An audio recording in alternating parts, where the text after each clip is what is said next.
There are new questions about the vetting of Afghans who resettled in the United States after the U.S. withdrew on August 30th, 2021. As you know, an Afghan man has been arrested for shooting 2 National Guard members in Washington, D.C. One of those soldiers has died. The other remains hospitalized. Today, we got an update on that guardsman's condition. Andrew remains in serious condition. We did have some positive news that we were told that Andrew was asked if he could hear the nurse who asked the question to give a thumbs up, and he did respond. And we were told that he also wiggled his toes. So we take that as a positive sign. Today, the White House also said more could have been done to avoid the shooting by better screening. The Trump administration is now actively re-examining all of the Afghans imported into the country by Joe Biden. Any individual who threatens our national security or our citizenry will be subject to removal. Secretary of Homeland Security Kristi Noem says authorities believe the shooting suspect was radicalized in the United States. And over the weekend, there was another arrest, but this one was in Texas. DHS Assistant Secretary for Public Affairs Tricia McLaughlin wrote on X, quote, "Just one day before the terrorist attack against our National Guard, another Afghan national who was paroled into the United States under Biden's Operation Allies Welcome was arrested for threatening to blow up a building in Fort Worth, Texas," end quote. Secretary of Homeland Security Kristi Noem joins me. Secretary, I know you feel like the rest of us do, and especially since the 2 guards last week, I mean, they're here in the city I live, making this city safer. You know, and I see them every day. Is that, you know, it's just unthinkable, is it not, that what happened to them?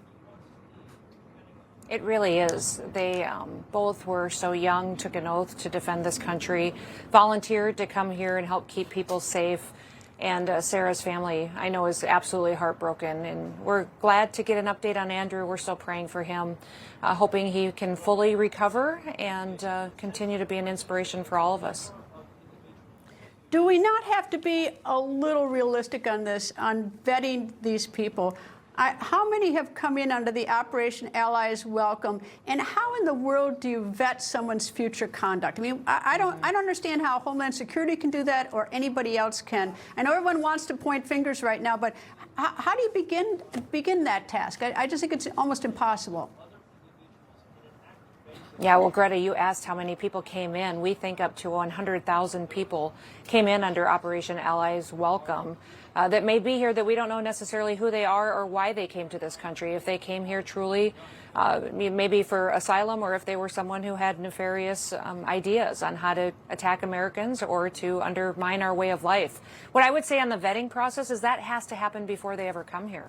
They have to be vetted before we allow them to get on a plane and come to the United States of America, so that we know what their intentions are and who they are. And in order for us to do that, I know from the Department of Homeland Security standpoint, we have to have another government and another country that cooperates with us, that shares information with us, that will help us check dates of service and collect biometric information and data. That wasn't done by Joe Biden. It wasn't done by his administration. They did a vetting process, but it wasn't thorough. They didn't look at social media platforms, and that's all of the changes that President Trump is implementing. But is there actually the manpower for that? You say 100,000, and there's the ones who came in on Operation Allies Welcome. But I was down in Colombia at the staging ground for the Darien Gap, and this is before, after that, but before, I don't remember. But there were so many Afghans there that weren't coming in through that program. I mean, there are so many people coming into the United States, and I realize the border's shut now, but even the ones here, how do you even have the manpower to vet them? Yeah, it's difficult. You know, when I got into this position, Greta, there was a 1.5 million case backlog in asylum claims, which means that many people had applied for asylum that the Biden administration hadn't even looked at yet, hadn't even dealt with their paperwork or processed it. So we have, under the program and recruitment efforts of President Trump, started hiring new individuals in USCIS. That's the agency that does these kinds of applications. We've had an incredible response. Tens of thousands of people have applied to be Homeland Defenders, which means they want to work with us to make sure that only people can come into this country that should be here. But in the meantime, President Trump is absolutely correct to stop all asylum.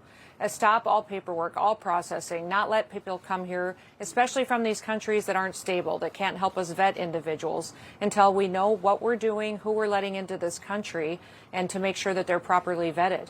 The Biden administration completely failed. This individual who conducted this attack opened his application, and his processes and his paperwork and vetting was all done under Joe Biden, and we're not going to operate that way anymore.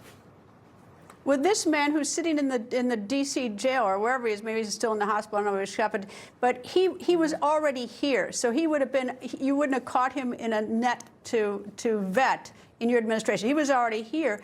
And it seems to me, you know, always these shootings, whether it's this one or someone shooting up a mall or a bar or anything, there's always, these people are always saying things to other people, doing things before, but people don't speak up. You know, I don't believe this guy just all of a sudden got up one day and decided he was going to come to Washington and do this.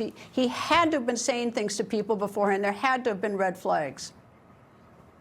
Yeah, that's absolutely right. And the investigation will give us all of that information. It'll continue to reveal to us exactly who he was talking to, who he was affiliated with, and all of them will be brought to justice.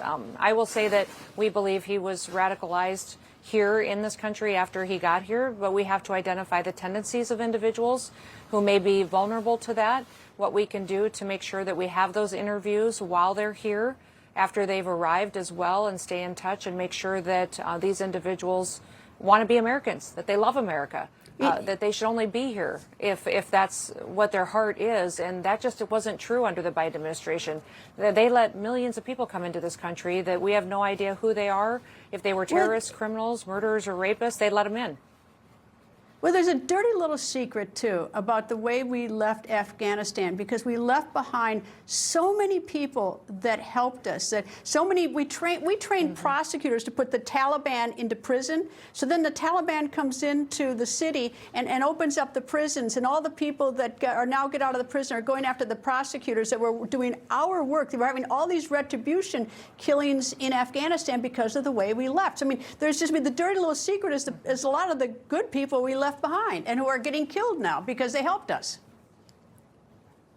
It's shocking to me what the Biden administration did in Afghanistan, the way that our young men and women went there, served our country there overseas and died, lost their lives, many of them. And then we abandoned that country, come home, abandoned many Americans. If you remember, Greta, we left many Americans there as well when he pulled out, and then loaded up those aircrafts with people we didn't know who they were and just let them into the country and said, we'll vet them later. It was a train wreck, and we're still paying for the consequences of it. I don't think anybody really truly realized exactly how dangerous of a situation it was when Joe Biden left us this country and President Trump came into the White House. We're just so grateful that we have a president now that understands the real threat that this immigration problem has been.